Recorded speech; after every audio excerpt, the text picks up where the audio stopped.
Vous écoutez Passer en mode HD, d'humain à divin, le podcast où je t'explique comment accéder à ta puissance créatrice et comment l'utiliser pour créer plus d'abondance dans toutes les sphères de ta vie.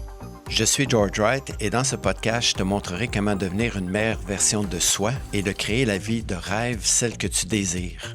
C'est un rendez-vous des entrepreneurs, des chefs d'entreprise et des leaders désireux de créer un impact stimulant et durable dans leurs relations.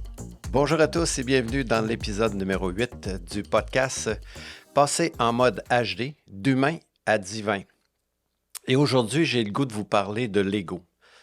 Lorsque je fais mes formations en entreprise, j'entends tellement de croyances diverses par rapport à l'ego. Et j'aimerais juste clarifier ma perception à moi, ce que moi je crois qui est l'ego, à quoi ça sert, c'est quoi son utilité. Puis souvent, j'entends des gens dire, il faut détruire notre ego. En fait, il ne faut pas détruire notre ego parce que notre ego, c'est notre ami. Et pourquoi c'est notre ami? C'est que l'ego, c'est la capacité de c'est notre personnalité qui va se développer entre 0 et 7 ans. Et je vais vous donner des images pour que vous compreniez un petit peu ce que je veux dire.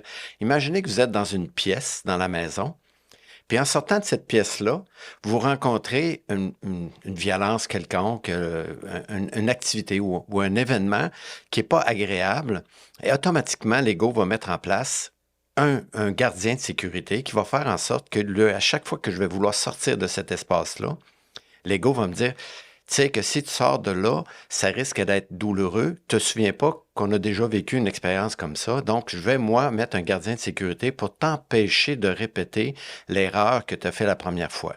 Évidemment, on ne peut pas rester dans notre chambre toute notre vie, donc on va avoir le goût d'explorer. Donc, on va sortir un petit peu des pièces et tranquillement, on va découvrir que la pièce n'est pas si dangereuse que ça. Et là, on va changer un petit peu notre croyance. Donc, notre ego va se structurer entre 0 et 7 ans. Puis, c'est par notre ego, en fait, qu'on exprime qui on est sur Terre. Puis, souvenez-vous, dans un des podcasts, je vous ai dit qu'on était des êtres divins venus vivre des expériences humaines dans un corps physique.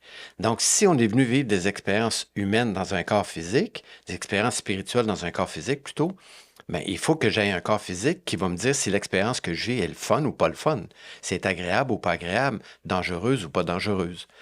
Donc, l'ego, lui, va déterminer en fonction de comment je vais vivre l'événement, si c'est bénéfique pour moi ou pas. Et à ce moment-là, c'est là qu'il va mettre un gardien de sécurité, ce gardien de sécurité-là va m'empêcher de sortir de ma zone parce que l'ego est là pour me protéger. Donc, c'est un peu un gardien de sécurité.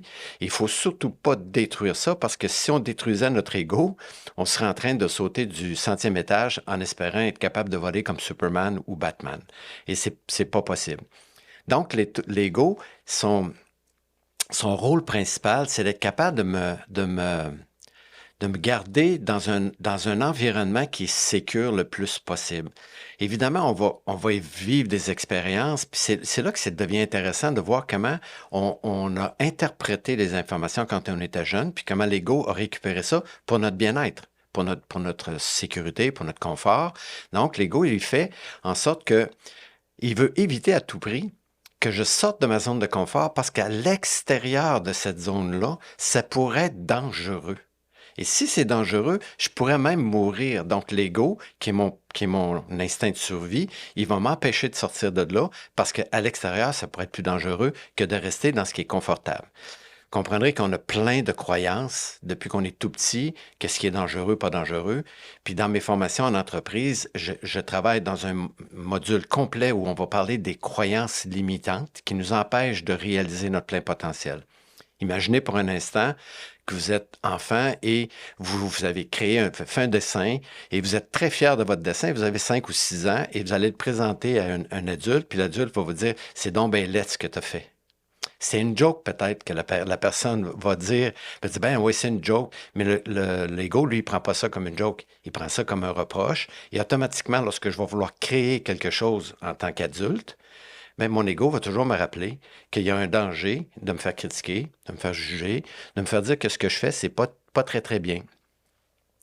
Ce qui est le défi dans l'apprentissage de l'ego et je vous dirais l'apprivoisement de l'ego.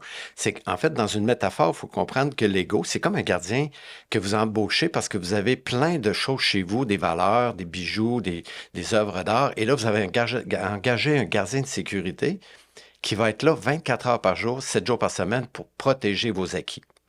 Alors, qu'est-ce qui va se passer? C'est que dès qu'il va y avoir un danger, l'ego, qui est le gardien de sécurité, va se mettre à surveiller l'environnement pour protéger vos acquis. Par contre, si jamais vous dites à l'ego, je veux me débarrasser de toi, c'est comme dire au gardien de sécurité, la semaine prochaine, tu n'as plus d'emploi, lui, il va paniquer, puis il va avoir peur pour ma sécurité. Donc, il risque d'appeler ses chums pour dire, allez faire un vol à telle place parce que moi, je viens de perdre ma job. Donc, il ne faut pas congédier notre ego. Il faut s'en faire un ami. Il faut faire... Puis la meilleure façon de le faire, c'est la technique des petits pas. Parce que plus je vais vouloir sortir de ce qui est connu pour moi, plus la distance entre ce qui est connu et l'inconnu est grand, plus l'ego va réagir intensément. Donc, ça va être en équivalence avec le désir de changement que je veux faire dans ma vie. Donc, en fait, l'ego, lui, ce qu'il va faire, c'est il va essayer de m'empêcher d'aller vers ce qui pourrait être dangereux puis mettre ma vie en danger et même peut-être même mourir. Alors, ce qu'il va faire, c'est qu'il va il va réveiller en moi toutes les croyances qu'on m'a dit depuis que je suis tout petit. C'est dangereux, la vie, c'est pas facile. Mais il y avait un ami qui disait, la vie, c'est un long fleuve tranquille. Mais quand on dit que la vie, c'est un long fleuve tranquille, il faut s'attendre à ce que la vie soit un long fleuve tranquille parce que c'est une croyance, puis une croyance, c'est un programmant. Et puis ça, on en parlera dans un autre podcast où j'irai en profondeur sur les croyances. Maintenant, comment on apprivoise notre ego? C'est qu'il faut être capable de faire la technique des petits pas, puis de prendre l'ego en lui disant, écoute, là, je vais faire un petit geste, puis je veux que tu observes que je ne serai pas en danger. Et en faisant ce petit geste-là, je vais découvrir que ma zone de confort s'élargit. Et c'est un peu moins compliqué de sortir. Et là, l'ego va dire, OK, je ne suis pas mort, je n'ai pas perdu ma job. Et là, je vais juste mettre des gardiens un peu plus loin pour protéger contre les prochaines croyances que je peux avoir décidées dans mon enfance, qui étaient justes. Dans les entreprises, il y a des croyances qui sont tellement fortes. Puis il y a des gens qui disent, lui, c'est un gros ego. Mais souvent, pour moi, la personne qui a un gros ego, c'est quelqu'un qui veut dépasser des limites, qui veut défaire des structures existantes, qui veut vraiment aller vers du nouveau. Puis un ego qui est bien structuré, c'est quelqu'un qui est joyeux, quelqu'un qui est heureux, quelqu'un qui arrive dans la paix, dans la tranquillité d'esprit, qui aime créer des relations qui sont agréables. Puis plus on va apprivoiser notre ego, plus sa zone à lui va s'agrandir et plus il peut accueillir de gens dans sa zone. En résumé, je vous dirais que n'essayez pas d'éliminer l'ego. Puis évidemment, il y a plusieurs croyances à ce niveau-là. Puis je ne veux pas vous imposer la mienne, mais je veux juste vous donner les trucs que moi, j'ai utilisés pour me libérer de certaines croyances qui étaient acquises par mon ego puis qui me répétaient à tour de bras. Je peux vous en donner un, c'est quand j'étais jeune, mon père me disait que ça prend des diplômes pour réussir dans la vie. Moi, je n'ai pas compris ce que mon père m'avait dit et automatiquement, l'ego a récupéré ça puis il dit, OK, donc si on veut réussir dans la vie, ça prend des diplômes. Moi, j'ai arrêté à l'école au secondaire 5. Et quand j'allais dans les entreprises pour présenter mes services, la première question qu'on me posait, c'est est-ce que tu as des diplômes? Puis évidemment, c'était évident que j'en avais pas de diplôme. Fait que ce que j'ai fait pour déjouer ma croyance, qui était acquise par mon ego, puis lui, il était convaincu que c'était vrai, donc il voulait me protéger de me faire rejeter dans les entreprises quand j'allais présenter mes services. Fait que j'ai déjoué mon ego en lui disant, écoute, on va s'en créer un diplôme. Viens avec moi, on va aller chez Bureau en gros, on va aller chercher une pile de diplômes, puis on va s'en créer un. Et je vous annonce que moi, je suis diplômé de Harvard en communication, et depuis ce temps-là, lorsque j'ai créé mon diplôme, je l'ai mis devant moi, sur mon babillard, et automatiquement, c'est comme si mon ego dit, on a un diplôme. Donc, on peut aller à l'extérieur sans avoir peur de se faire demander si on a un diplôme. Donc, ce que je vous invite à faire, c'est de remettre en question certaines croyances, demander à votre ego qui vous accompagne tranquillement pour élargir votre zone de confort. Puis à ce moment-là, vous allez être en mesure d'accéder à plus de tout ce que la vie va à vous offrir. Donc, bonne réflexion cette semaine. Pensez à votre ego, faites-en un ami, puis bon voyage avec lui, vous allez voir que ça va être drôlement plus agréable. Il ne sabotera pas votre vie, mais il va plutôt être votre associé dans votre réussite. Bonne découverte. Merci d'avoir pris le temps d'écouter le podcast jusqu'au bout. Si tu es rendu ici, c'est que le sujet t'a probablement intéressé. Ma mission est évidemment d'impacter le plus positivement possible les leaders de ce monde.